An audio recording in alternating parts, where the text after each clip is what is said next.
கர்த்தருடைய பரிசுத்த நாமத்திற்கு மகிமை உண்டாவதாக. ஒரு வசன தியானம். யோவான் எழுதின சுவிசேஷம் 10ஆம் அதிகாரம் 10வது வசனம். திருடன் திருடவும் கொல்லவும் அழிக்கவும் வருகிறானே அன்றி வேறொன்றுக்கும் வரான். நானோ அவைகளுக்கு ஜீவன் உண்டாயிருக்கவும் அது பரிபூர்ணப்படுத்தவும் வந்தேன். அருமையான தேவச்சனமே, இதுல 7, 8, 9 வாசித்து பார்க்கிற பொழுது வேதம் நமக்கு இன்னும் நல்ல தெளிவை கொடுக்கிறது. ஆதலால் இயேசு மறுபடியும் அவர்களை நோக்கி, நானே ஆடுகளுக்கு வாசல் என்று மெய்யாகவே மெய்யாகவே உங்களுக்கு சொல்லுகிறேன். ரட்சிக்கப்பட்டிருக்கிற நீயும் நானும்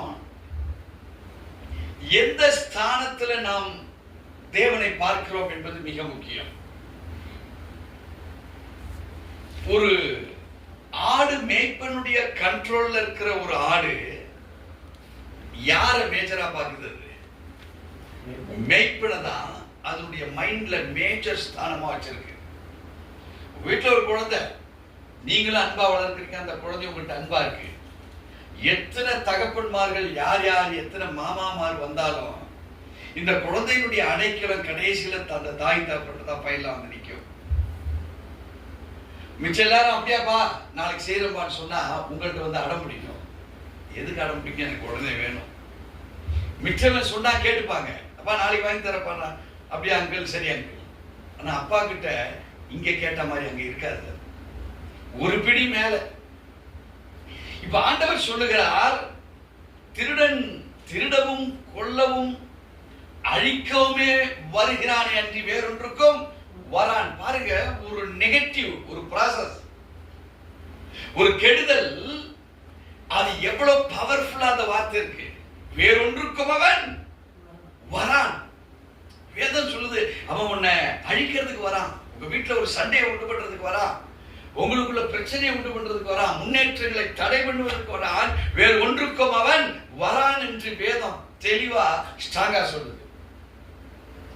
ஆனா அதே தேவன் நமக்கு ஒரு பெரிய வாய்ப்பை கொடுத்திருக்கிறார். என்ன வாய்ப்புனா, ஒரு ஆடுகளுடைய ஸ்தானத்தை கற்றுக் கொடுத்து நீங்கள் நான் எப்படி இருக்கணும்னு மாத்திராரு.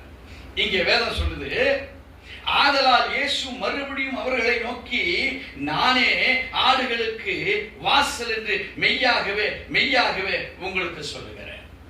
தேவ ஜனமே, நீங்க யாரா இருந்தீங்கன்னா யார புரிஞ்சுக்க முடியும்? ஒரு மேய்ப்பனை புரிந்து கொள்வதற்கு ஒரு ஆடுகளுடைய ஸ்தானத்துக்குள் நீங்க கடந்து வர வேண்டும். நீங்க படிச்ச படிப்பிலையோ உங்களுடைய எக்ஸ்பீரியன்ஸ்லயோ உங்களுடைய வாழ்க்கையின் தரத்தை நீங்க நம்பிக்கிட்டு இருந்தீங்கன்னா அதுதான் உங்க பேசு. ஆனா ஒரு ஆடு தன் மேய்ப்பனை நம்புகிறது போல நீங்க உங்க மேய்ப்பனை நம்ப ஆரம்பிச்சீங்கன்னா என்ன நடக்கும்னு கேட்டீங்கன்னா, எனக்கே முன்னே வந்தவர்கள் எல்லாரும் கள்ளரும் கொள்ளைக்காரருமாய் இருக்கிறார்கள், ஆடுகள் அவர்களுக்கு செவி கொடுக்கவில்லை. எந்த ஆடுகள் செவி கொடுக்கல? கெட்ட ஆடா இருந்தா திருடனோட செவி கொடுத்திருக்கும், கிரிமினல் ஆடா இருந்தா தெய்வீகமற்ற உறவோடு கூட அது சேர்க்கப்பட்டிருக்கும். ஆனால் இயேசு பேசுகிற பொழுது சொல்றார், என்னோடு கூட சேருகிறவன் ஒருவனுமே இல்ல, காணும். எங்க போயிட்டான்னு தெரியும். உன்னை என்னையும் 2000 ஆண்டுகளுக்கு முன்பாக இயேசு சொன்ன வார்த்தையை நீங்களும் நானும் சிந்திக்கும்படி நம்மளோடு கூட பேசிக் கொண்டிருக்கிறார். 9வது வசனம் சொல்கிறது, நானே வாசல், என் வழியாய் ஒருவன் உட்பிரவேசித்தால் அவன் ரட்சிக்கப்படுவான், அவன் உள்ளும் புறமும் சென்று மேய்ச்சலை கண்டடைவான். தேவச்சனமே, ஒரு இன்டர்னல் உள்ளுக்குள்ள என்ன இருக்கு என்பதை, கிறிஸ்துவுக்குள் என்ன இருக்கு என்பது, கிறிஸ்து யாருன்னு கேட்டா வார்த்தைகளால் கட்டப்பட்டு உருவாக்கப்பட்டவர் கிறிஸ்து. ஆதியிலே வார்த்தை இருந்தது, அந்த வார்த்தை தேவனிடத்திலிருந்து, அந்த வார்த்தையே தேவனாய் இருந்தது. சோ கிறிஸ்துனுடைய உச்சம் தலை முதல் உள்ளங்கால் வரைக்கும் வார்த்தைகளாலே கட்டப்பட்டிருக்கிற இயேசு. நீங்களும் நானும் அவரை பார்க்கிற பொழுது அந்த வேர்ட் ஆஃப் காட், தேவனுடைய வார்த்தை உன்னையும் என்னையும் உள்ளும் புறமும் நமக்குள்ள அது இறங்கி கிரியை செய்தா. இப்ப ஆண்டவர் சொல்கிறார், நானோ அவைகளுக்கு ஜீவன் உண்டாயிருக்கவும் அது பரிபூர்ணப்படுத்தும் வந்த.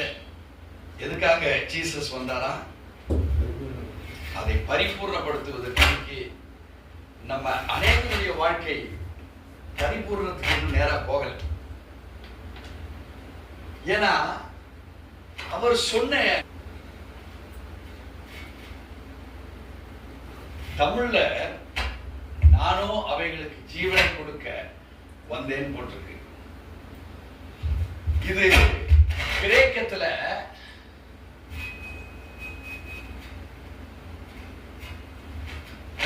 இந்த ஜோய் கத்தனா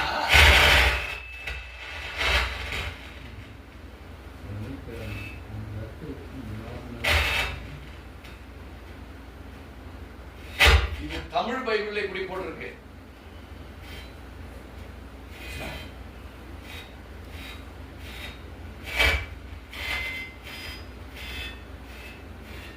இது கிரீக்ல இப்படி. நம்ம வார்த்தையுடைய ஒழுங்கான ஒரு அர்த்தத்தை நம்ம புரிஞ்சுக்கணும். It is not an ordinary life, it is Jesus life. அவருடைய ஜீவனை இப்ப நமக்கு கொடுத்திருக்கிறார். இப்போ உங்களுக்குள்ள ஒரு கூல் ட்ரிங்க்ஸ் சாப்பிடுறீங்க, ஒரு மேங்கோ ஜூஸ் சாப்பிடுறீங்க. சாப்பிட்ட உடனே அந்த நாக்கு என்ன சொல்லுது? இது மேங்கோ ஜூஸ். நீங்க கடையில கேட்டது அவன் சரியா கொடுத்துருக்கிறான், அக்செப்ட் பண்ணிக்கிறீங்க, அதை சாப்பிடுறீங்க. இப்போ மேங்கோ ஜூஸ் கேட்டுட்டு அவன் ஆப்பிள் ஜூஸ் கொடுத்தா நீங்க என்ன சொல்லுவீங்க? எப்பா இது மேங்கோ ஜூஸ் இல்ல, மேங்கோவோட ஆப்பிள் காஸ்ட்லி தான், விலை கூட தானே மாங்காவோட. ஆனா உங்க ருசிகரமானது எதை தேடிச்சு? மேங்கோவா தான் தேடிச்சு. ஆனா உங்களுக்கு கொடுக்கப்பட்டது ஆப்பிள், அது உங்களுக்கு செட் ஆகாது. இப்ப தேவன் சொல்றார், அது சாதாரண ஜீவன் அல்ல, நமக்கு கொடுக்கிறது அது அவருடைய ஜீவனையே நமக்கு தராது. சோ தேவஜனமே, நம்முடைய வாழ்வு இன்னும் சரியான பாதையிலே அறிந்து போகவில்லை. இப்போ இந்த ஜோயிய நீங்க தேவனுடைய ஜீவனை பெற்றுக்கொள்ள வேண்டுமானால் நீங்க செய்ய வேண்டிய வேலை என்ன? யோவான் 6ஆம் அதிகாரம் வசனம் 63 வாசித்து பார்ப்பீர்கள் என்றால், ஆவியே உயிர்ப்பிக்கிறது, மாம்சமானது ஒன்றுக்கும் உதவாது. நான் உங்களுக்கு சொல்லுகிற வசனங்கள் ஆவியாயும் ஜீவனாயும் இருக்கிறது. நம்ம வேதத்தை வாசிக்கிற பொழுது எவ்விதமாய் வாசிக்கிறோம்? ஆர் ஜஸ்ட் ரீடிங் அந்த வேதாகமத்தை ஒரு சாதாரண வாசிக்கிற ஒரு புஸ்தகத்தை போலவோ அல்லது நியூஸ் பேப்பரை போலவோ அல்ல கதையை போலவோ நாம் வாசிக்கிறோமா? இங்க ஆண்டவர் அதான் சொல்லுகிறார், ஆவி அது நம்மளை உயிர் பெற செய்கிறது. நீங்க மாம்சத்துல ஒரு வேதாகமத்தை பார்த்தீங்கன்னா அந்த மாம்சம் ஒன்றுக்கும் மேக்சிமம் கிறிஸ்தவனுடைய வாழ்வு தான் பரிபூர்ணப்பட்டிருக்கிற நினைப்பு. எனக்கு தெரியாத வேதாகமா நினைப்பு, இதனை யோவான் சுவிசேஷத்துல எழுதப்பட்டது தானே அப்படிங்கிற நினைப்பு. என்ன ஆகுதுன்னா மாம்சம் நமக்கு முன்னால வந்து நின்னுடுது. கடமைக்காக படிக்கிற மாம்சம் முன்னாடி வந்து நின்னுடுது. இத படிச்சுட்டு போனாதான் வேலையில அங்க கான்சன்ட்ரேஷன் பண்ண முடியும். மாம்சம் முன்னுக்கு வந்து நின்னுடுது. ஆனா அது தேவனுடைய ஜீவன் என்கிற எண்ணம் நமக்குள்ள கம்மி. அது ஊழியக்காரனா இருக்கட்டும், விசுவாசியா இருக்கட்டும், அவங்களுடைய அன்றாட வாழ்வுல சுவிட்சை போட்டா ஃபேன் ஓட போகுது, அந்த சுவிட்சை போட்டா லைட் ஓட போகுது, இந்த சுவிட்சை போட்டா ஏசி ஓட போகுது, இந்த சுவிட்சை போட்டா கம்ப்யூட்டர் சார்ஜ் ஆகும், இந்த பிளக்ல இந்த சுவிட்ச் போட்டா செல் சார்ஜ் ஆகும். அன்றாட வாழ்க்கையில எதை போட்டா எதை நடக்குமோ அத மாதிரி தான் நீ பைபிளை பாக்குறியா? மாம்சம், டோட்டல் மாம்சம். இன்னைக்கு தோற்று போன நிலைமை எங்க அதிகமா இருக்குன்னா, மற்ற காரியங்களை காட்டிலும் மற்ற மார்க்கங்களை காட்டிலும் தோல்விகள் கிறிஸ்தவத்தில் அதிகமா இருக்கு. ஏன்னா உயிர்ப்பிக்கிற ஆவியை சார்ந்து வாழல, உதவாத மாம்சத்தின்படி நடக்கிறவனாக கிறிஸ்தவன் இன்னைக்கு வாழ்ந்து கொண்டிருக்கிறான். அவருடைய கம்பாரிசன் பக்கத்து வீடு, எதிர் வீடு, அண்ணன், தம்பி, தாத்தா, பாட்டி, சித்தப்பன், பெரியப்பன், மாமன், இவர்களை குறித்ததான சிந்தை, மாம்சத்தில் எழும்புகிற சிந்தை. ஆனா ஜோயி வாழ்க்கையில ஒர்க் அவுட் ஆகுதா? ஜோயி தேவனுடைய ஜீவன். அந்த ஜீவன் உங்களுக்குள்ள இருக்கிறதான்னு கொஞ்சம் சிந்தித்து பார்ப்பீர்களானால் அந்த சிந்தனைக்கு நாம் டிரான்ஸ்ஃபார்ம் ஆக வேண்டிய பல காரியங்கள் நம்முடைய வாழ்வில் இருக்கு. மாத்திரமல்ல, 1 கொரிந்தியர் 2ஆம் அதிகாரம் 14வது வசனத்தை வாசித்து பார்க்கிற பொழுது வேதம் சொல்லுகிறது, ஜென்ம சுபாவமான மனுஷனாலே தேவனுடைய ஆவிக்குரியவைகளை ஏற்றுக்கொள்ளான். தேவச்சனமே, இந்த சரீரம் ஆலயத்தில் வந்து உட்கார்ந்துருக்கலாம். இந்த சரீரத்துக்குள் யார் இருக்கிறா? ஜென்ம சுபாவமான பழைய மனுஷன் உள்ள உட்கார்ந்துட்டு இருக்கிறானா? இல்லை நம்மை உயிர்ப்பிக்க செய்கிற அந்த ஆவியானவர் நமக்குள் உட்கார்ந்து கொண்டு வேத வார்த்தையை தியானிக்கும்படி இங்கே உட்கார்ந்து கொண்டு இருக்கிறோமா? இங்கதான் உட்கார்ந்து இருப்போம். பிசினஸ் என்னாச்சு? இங்கதான் உட்கார்ந்துட்டு வந்திருப்போம். பொண்டாட்டியும் பிள்ளைய வீட்டுல விட்டுட்டு வந்தோமே, என்னாச்சு? இங்கதான் உட்கார்ந்துட்டு இருப்போம். மத்தியானம் இப்படிப்பட்ட சூழ்நிலை இருக்குது, சரியாய் நான் அங்க போய் சேரணுமே. ஜென்ம சுபாவம் உள்ள மனுஷனாலே நாம் அமருகிற இடம் தேவாலயம் அல்ல. வேதத்தை வாசிக்கிற பொழுது மனுஷனாக வாசிக்கப்படுகிற வேதாகமம் இது ஜென்ம சுபாவத்துக்கு உண்டான மனுஷனுக்கு உண்டான வேதாகமம் அல்ல. உயிர்ப்பிக்கிற ஆவியானவர் உனக்குள்ள இருக்கிறாரா, உன் வாழ்க்கை மாறும். உங்க லைஃப் கிரைஸ்ட் சென்டர்டு லைஃபா மாறும். உங்க லைஃப் தேவனுடைய சாயலை பிரதிபலிக்கிற சாயல் உடையவர்களாக நீங்க மாறுவீங்க. ஆனால் ஆலயத்துக்கும் மற்ற காரியங்களுக்கும் எந்த விதமான வித்தியாசம் இல்லாம வெளியிலும் அதுதான், இந்த ஜெபாலயத்தில் இதுதான், வெளியில பேசுகிற போதும் இதுதான், ஆவிக்குரிய மக்களோடு கூட பேசுகிற அந்த ஸ்டைல் தான். வெளியே ஒரு போர்டு எழுதி போட்டிருப்பா, என்னது இந்த ஸ்நாக் இந்த பிரைஸ், இந்த ஷவர்மா இந்த பிரைஸ், இந்த சிக்கன் ஃப்ரை இந்த பிரைஸ். அந்த பிரைஸை படிப்பது போலவே வேதாகமத்தின் எந்த பிரைஸ் நீ படித்துக் கொண்டிருப்பாயானால் ஜென்ம சுபாவமான மனுஷனால் நீ நடத்தப்படுகிறவனாய் இருந்து கொண்டிருக்கிற வாழ்க்கையில் வெற்றி வராதே. வருமா பாஸ்டர்? ஷவர்மா எந்த பிரைஸ் பார்க்கிற கண்ணோட்டத்துல இந்த வேதத்துல எனக்கு என்ன போட்டிருக்குன்னு பார்த்தா வருமா? இன்னைக்கு மேக்சிமம் கிறிஸ்டியானிட்டி வெளியில இருக்கிற பிரைஸ் போர்டும் இங்க இருக்கிற பிரைஸ் போர்டு பாருதான் இன்னைக்கு வேதாகமத்தை பார்த்து கொண்டு இருக்கிறோம். இங்க ஆண்டவருடைய வார்த்தை சொல்லுகிறது, அப்போ ஜென்ம சுபாவமான மனுஷனாலே தேவனுடைய ஆவிக்குரியவைகளை ஏற்றுக்கொள்ளான். அவைகள் அவனுக்கு பைத்தியமாக தோன்றும். அவைகள் ஆவிக்கேற்ற பிரகாரமாய் ஆராய்ந்து நிதானிக்கப்படுகிறதானதால் அவைகளை அறியவும் மாட்டான். இந்த வேதாகமம் only filled with the Holy Spirit படிக்கப்பட வேண்டும். Only with the help of the Holy Spirit வாசிக்கப்பட வேண்டியது. Only by the anointing of the Holy Spirit இது நமக்குள் கிரியை செய்கிறதாக இருக்கிறது. தேவ ஜனமே, ஆண்டவருடைய வார்த்தை எபிரேயருக்கு எழுதின 4ஆம் அதிகாரம் 2வது வசனத்துல ரொம்ப துல்லியமா நமக்கு கற்றுத்தரார்.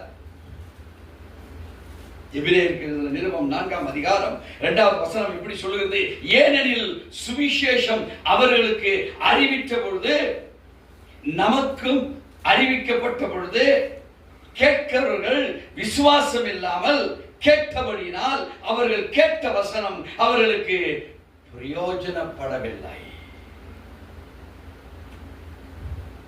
நான் கொடுக்கிற வேத வசனம் என்னுடைய ஃப்ரீக்வன்சி அசைவு யாருக்கு புரியும் கேட்டீங்கன்னா, என்ன போலவே நான் ஆவியில நிறைஞ்சு நாம் பேசும்போது, என்ன போலவே ஆவியில நிறைஞ்சு கேட்கிறவளா இருந்தாதான் இதுவும் அதுவும் சிங்கரைஸ் ஆகும். விளக்குதுங்களா? ஒரு மனுஷன் ஆவிக்குரியதை பேசினாலுமே இன்னொரு மனுஷன் சேம் ஃப்ரீக்வன்சில இருந்தாதான் நான் பேசுறது அவனுக்கு தூங்கிட்டான் புரியுமா? வேற ஏதோ நினைச்சிட்டு இருக்கிறான் புரியுமா? கவலையை நினைச்சிட்டு உட்கார்ந்து இருக்கிறான் புரியுமா? சமாதானத்தை நினைச்சிட்டு இருக்கிறான் புரியுமா? ஆண்டுடைய வசனம் வார்த்தை எனக்கு கொடுக்கப்பட்டிருக்கிற ஒரு ஸ்தானத்தை பரிசுத்த ஆவியில நிறைஞ்சு அவன் கேட்கப்படாத வரைக்கும் அவன் நல்ல சிந்தனையில் இருந்தா கூட அவனுக்கு அது ஒரு காரணம் என்ன? ஆண்டவருடைய ஆவியை பெற்ற தேவனுடைய பிள்ளைகள் எழுதப்பட்டது, ஆவியினால் ஏவப்பட்டு எழுதினது, ஆவியினால் தெளிவாக்கப்பட்டு எழுதப்பட்டது. இது இந்த வேதாகமத்தில் இந்த நிருபம் இடம்பெறலாம் என்று சொல்லி சங்கத்தின் மூலமா இது சரியாக்கப்பட்டு சொல்லி பரிசுத்த ஆவியினுடைய உபதேசத்தை அறிந்தவர்கள் அந்த உபதேசமும் இந்த உபதேசமும் ஒண்ணுதான் அளவுல என்று தீர்மானிக்கப்பட்டு எழுதப்பட்ட இந்த எழுத்துக்களை நீ இந்த இடத்துல தேவனுக்கென்று அல்லாதவர்கள் உட்கார்ந்து இருப்பாய். ஆனால் இத்தனை பெரும் திரளான பரிசுத்த ஆவியினுடைய மகிமையில் எழுதப்பட்ட எழுத்து அதற்கு அருகதை இல்லாத அந்த ஜனங்களுக்கு புரிஞ்சிருமா அவ்வளவு ஈஸியா? அந்த தாட்சை இல்லாதவங்களுக்கு இந்த தேவனுடைய வார்த்தை புரிஞ்சிருமா? நேவர். சோ வீழ்ச்சி வேற எங்கேயும் இல்லை, வேத வசனத்துல தப்பு இல்லை, ஆராய்ந்து எழுதினவர்கள் தப்பு இல்லை, பரிசுத்த ஆவியானவர் தப்பு செய்யல. கிறிஸ்து வார்த்தையினால் வடிவமைக்கப்பட்டிருக்கிற கிறிஸ்து மீது எந்த தவறும் இல்லை.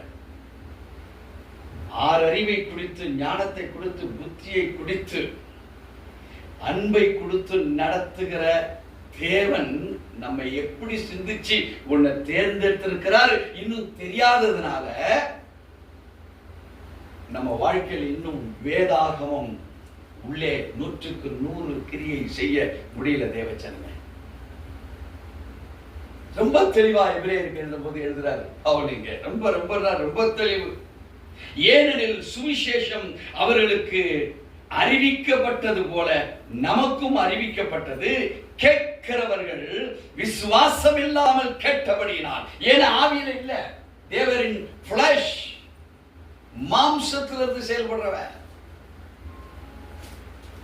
ரொம்ப தெளிவா சொல்லுகிறாரு, ஏனெனில் சுவிசேஷம் அவர்களுக்கு அறிவிக்கப்பட்டது போல நமக்கும் அறிவிக்கப்பட்டது, கேட்கிறவர்கள் விசுவாசம் இல்லாமல் கேட்டபடியினால் அவர்கள் கேட்ட வசனம் அவர்களுக்கு பிரயோஜனப்படவில்லை. ஏனென்றால் ஜோயி தமிழ்ல எழுதி கொடுப்பது போல ஒரு சாதாரண ஜீவன் அல்ல, அவருடைய ஜீவன். When you read the Bible, you are being filled with the life of Jesus. வேதாகமத்தை சரியா வாசிக்கிறவன் தேவனுடைய ஜீவன்ல நிறைஞ்சிக்கிட்டே இருக்கிறான், ஃபில்லப் ஆகிட்டே இருக்கிறான். நாடி நரம்புகள் ஃபில்லப் ஆகுது, கணுக்கள் ஃபில்லப் ஆகுது, தசைகள் ஃபில்லப் ஆகுது, சதைகள் ஃபில்லப் ஆகுது, கணுக்கள் ஃபில்லப் ஆகுது, உறுப்புகள் ஃபில்லப் ஆகுது, அவயங்கள் ஃபில்லப் ஆகுது, கான்ஷியஸ் மைண்ட் ஃபில்லப் ஆகுது, சப்கான்ஷியஸ் மைண்ட் ஃபில்லப் ஆகுது, இன்னர் கான்ஷியஸ் மைண்ட் ஃபில்லப் ஆகுது. ஆப்சன்ஸ் மைண்டட் கான்ஷியஸ்ல பரிசுத்த ஆவியானவருடைய மகிமை இந்த வேதத்தை ஆராய்ந்து ஆராய்ந்து ஸ்டார்ட் பண்ணி உள்ள வச்சிருக்கிறது. எப்ப எங்க எது தேவையோ அங்க இருந்து கான்ஷியஸ் மைண்டுக்கு அதை எடுத்து கொடுக்கிறது தேவச்சனமே. எங்கேயுமே ஃபீலிங்ல இல்ல, ஒரு சரீரத்துல எங்க இருந்து வரும்? தேவனுடைய வல்லமை புறப்படுறதுக்கு இடமே இல்லையே, வார்த்தையே இல்லையே. கேட்கிறவர்கள் நீங்களும் நானும் விசுவாசத்தோடு கேட்டோமானால் அது நமக்கு பிரயோஜனமாக இருக்கும் என்று சொல்லி 3வது வசனம் சொல்லுகிறது. விசுவாசித்தவர்களாகிய நாமோ அந்த இளைப்பாறுதலில் பிரவேசிக்கிறோம். அவருடைய கிரியைகள் உலக தோற்றம் முதல் முடிந்திருந்தும் இவர்கள் என்னுடைய இளைப்பாறுதல் பிரவேசிப்பதில்லை என்று என்னுடைய கோபத்திலே ஆணையிட்டேன் என்றார். அருமையான தேவஜனமே, உன் விசுவாசத்துக்கு முடிவே கிடையாது. பிரசங்கி 9 பார்த்தீங்கன்னா, சாக போறவன், மரிக்க போறவன் சாக போவதையும் மரிக்க போவதையும் அறிந்து கொள்வான் என்று வேதம் போட்டிருக்கிறது. செத்தத்துக்கு அப்புறம் பெயர் முதலாய் மறக்கப்பட்டிருக்கும் அவனுக்கு. இவனை திட்டினவன் வந்து அந்த பாடி கிட்ட நிற்பான், அவனுக்கு ஒன்றும் தெரியாது. இவனுக்கு உதவனவன் பாடி கிட்ட வந்து நிற்பான், இவனுக்கு ஒன்றும் தெரியாது. ஐயோ அவன் உதவனன்னு சொல்லி அந்த பாடி அவனை பார்த்து துள்ள போறது இல்லை. இவன் திட்டானே என்ன, எனக்கு வஞ்சகம் பண்ணான்னு சொல்லி அவனை பார்த்து வஞ்சிக்கப்பட போறதும் இல்லை. தேவ ஜனமே, depend upon the word of the God. தேவனுடைய வார்த்தையை நம்பி வாழ்கிற வாழ்க்கைக்கு நம்மை திசை திருப்புவோம், மாம்சத்தின்படி அல்ல. எத்தனை பேர் விசுவாசிக்கிறீங்க? ஆண்டவர் நம்மை ஆசீர்வதிப்பாராக.